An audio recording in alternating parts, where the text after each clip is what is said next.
mereka yang mengklaim dirinya seakan-akan sudah terbuka padahal belum, mengklaim dirinya sudah beriman padahal belum, mengklaim dirinya sudah tahu padahal belum, dia sedang mengunci pertama kolbunya.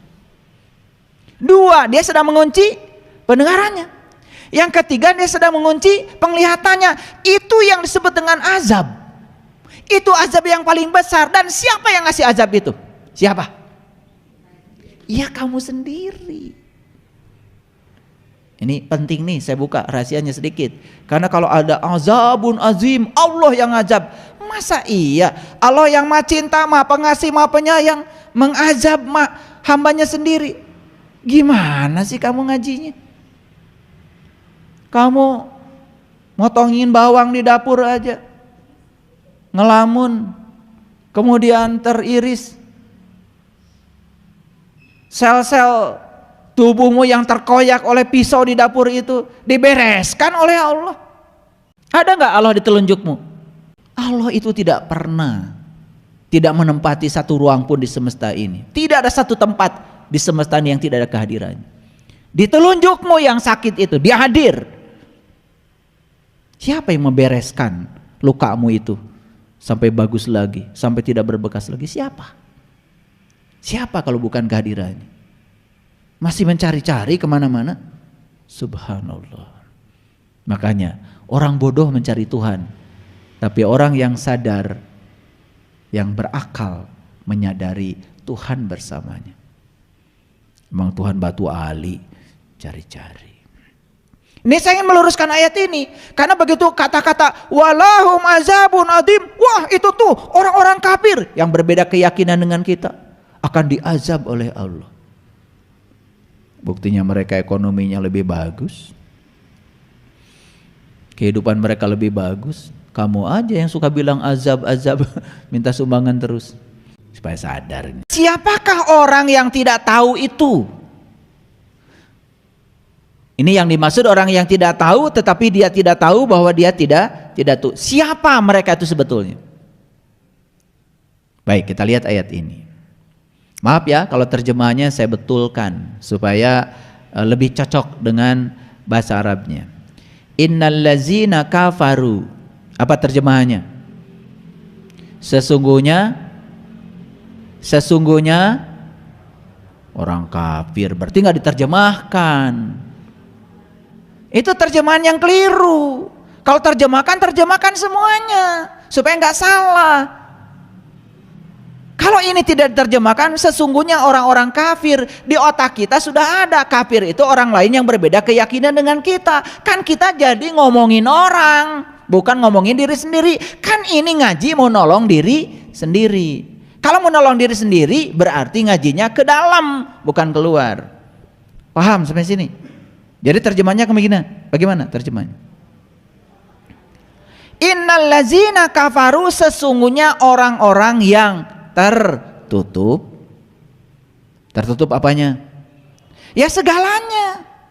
Tertutup pemikirannya, tertutup mata kalbunya, tertutup terhadap kritik, tertutup. Karena orang-orang yang model kayak gini ya, pasti orang yang menganggap dirinya itu sudah selesai, menganggap dirinya sudah sempurna, udah nggak mau belajar lagi. Ini orang yang berbahaya. Bahaya nggak? Bahaya. Makanya orang yang semacam ini, kata Quran, a'andartahum amlam tumdirhum la yu'minun. Dikasih ceramah, tidak dikasih ceramah, tidak akan berubah menjadi orang yang beriman. Berarti orang ini sudah beriman belum? Sudah beriman belum? Iya belum, namanya juga masih tertutup. Tetapi orang ini sudah mengaku seakan-akan dirinya sudah beriman. Kan mengimankan orang yang belum iman gampang, tapi mengimankan orang yang sudah merasa dirinya beriman itu yang sulit.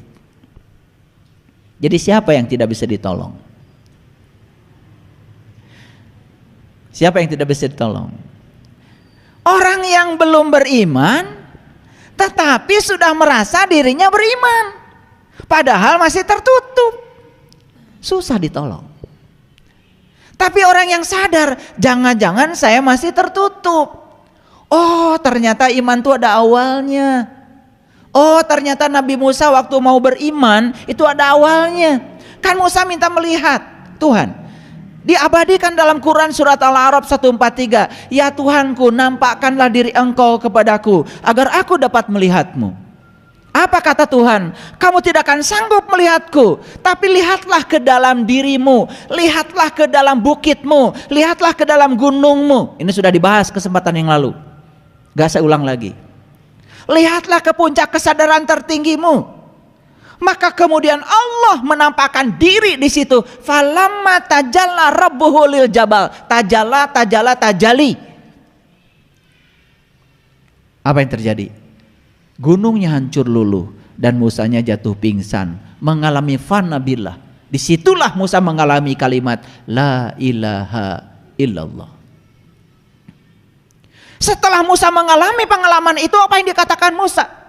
Qala subhanaka tubtu ilaika wa ana awalul mu'minin. Maha suci Engkau ya Allah, sungguh aku kembali kepadamu dan inilah awal aku beriman. Jadi para nabi, para rasul mengajarkan iman itu ada awalnya. Gak kayak kalian dari kecil diajarkan oleh orang tuamu. Nanti kalau di sekolah ya ditanya guru agama, agamamu apa? Bilang aja nak Islam. Siapa yang ngajarin? Siapa yang ngajarin? Lah bapakmu. Kalau sudah mengaku beragama Islam, berikutnya apa? Ayo jawab. Kan kalian mengaku sebagai orang yang beriman.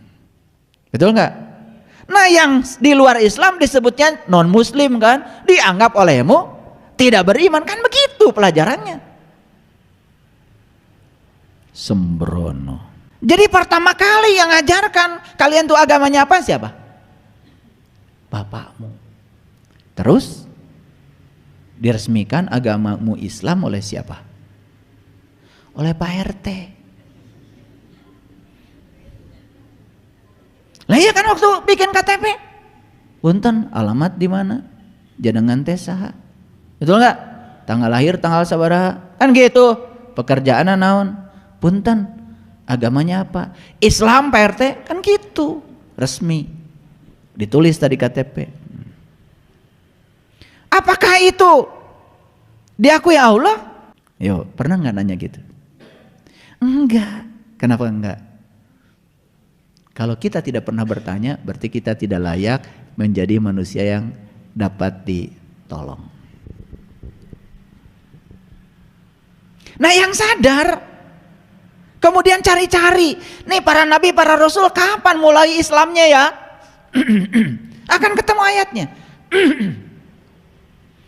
Makanya di Quran kemudian Allah mengatakan, Inna sholati wa nusuki wa mahyaya wa mamati lillahi rabbil alamin la syarikalah wa bizalika umirtu wa ana awalul muslimin. Di mana itu? Itu diabadikan di Quran surat Al-An'am 162, 163. Siapa yang menyatakan ini awal Islamku? Siapa itu? Nabi Ibrahim. Kapan Nabi Ibrahim mengatakan kalimat itu? Tepat setelah beliau mencari jati dirinya. Ketika bertemu dengan jati dirinya, bertemu bintang, bertemu bulan, bertemu matahari. Selanjutnya apa? Nabi Ibrahim mengatakan, Inni wajjahtu wajhiya lilladzi fataras samawati wal ardh hanifan wa ma ana minal musyrikin. Itu kalimat yang terlontar dari mulutnya Ibrahim tepat setelah beliau mengalami pengalaman untuk bertemu dengan jati dirinya. Jadi nggak sembarang orang mengawali Islam, ada latar belakangnya. Orang mengawali iman juga ada latar belakangnya, ada pengalaman spiritualnya. Pertanyaan saya, kalian mengawali Islamnya kapan? Kalian mengawali imannya kapan? Itu aja pertanyaan dari saya. Kalau sadar, loh jangan-jangan saya belum mengawali Islam. Loh jangan-jangan saya belum mengawali iman seperti yang diajarkan Quran, yang dialami para nabi, para rasul. Maka ketika di sini ada kegelisahan, kalian layak untuk ditolong. Yang tidak gelisah pasti mengatakan dirinya sudah selesai, bukan? Dan orang yang macam itu gak layak untuk ditolong. Paham ayat ini? Ayo ulangi lagi. Sekarang bacanya gini. Tadi bacanya gimana? Sesungguhnya orang kafir sama saja dikasih ceramah, tidak dikasih ceramah, tidak akan beriman. Apa yang selama ini kita lakukan? Ini ditujukan pada orang lain. Wah, dia mau dikasih ceramah juga percuma, gitu kan? Tidak akan beriman, kafir, gitu. Emang kalian kalau udah dikasih ceramah jadi beriman gitu? Ulangi, ayo tunjuknya gini. Sesungguhnya saya sama saja bagi saya dikasih ceramah atau tidak dikasih ceramah, saya tidak akan terbuka. Apa artinya? Karena ceramah tidak akan bisa membuka orang yang tertutup penglihatan kolbunya. Kalian mau buka pintu, ceramah atau buka pintu? Berdiri depan pintu. Wahai pintu. Gitu? Atau jika pintunya ceramahi terus, ya, wahai pintu, buka, gitu. Pintu akan terbuka dengan ceramah, karena pintu baru dibuka kalau ada kuncinya, kalau tahu cara menggunakan kuncinya. Setelah jetrek dibuka kuncinya baru terbuka. Kan cara buka pintu dengan ceramah, tidak dengan ceramah, betul? Sama, pintu rumah kita tidak akan bisa dibuka dengan ceramah. Pintu kolbu kita pun gak bisa dibuka dengan ceramah. Terus saja kalian ikut ceramah, tidak akan terbuka. Nah, orang yang tidak terbuka, belum terbuka, tetapi mengatakan dirinya seakan-akan sudah tahu, akan berbahaya karena dia akan masuk ke ayat selanjutnya. Apa? Khatamallahu ala qulubihim, gitu. Wa ala sam'ihim wa ala absarihim gishawatu walahum azabun adim. Lihat saya semuanya. Orang yang merasa dirinya sudah iman padahal belum, orang merasa dirinya sudah tahu padahal belum, cuman mengklaim dirinya sudah tahu. Mohon maaf, terkunci gak kolbunya? Terkunci. Terkunci gak pendengarannya? Terkunci. Gak mungkin datang di tempat ini seperti kalian, gak mungkin. Apalagi yang harus saya dengar, saya sudah tahu semua. Apalagi yang harus saya lihat, saya sudah lihat semua. Kan seakan begitu.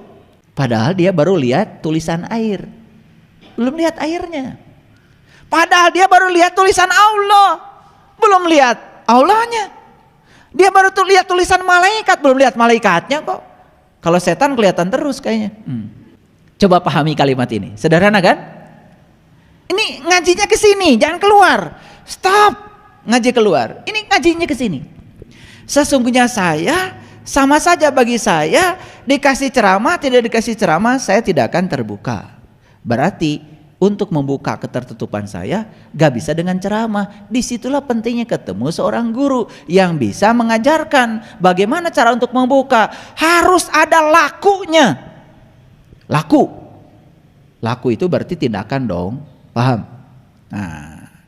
Nah, mereka yang mengklaim dirinya seakan-akan sudah terbuka padahal belum, mengklaim dirinya sudah beriman padahal belum, mengklaim dirinya sudah tahu padahal belum, dia sedang mengunci pertama kolbunya.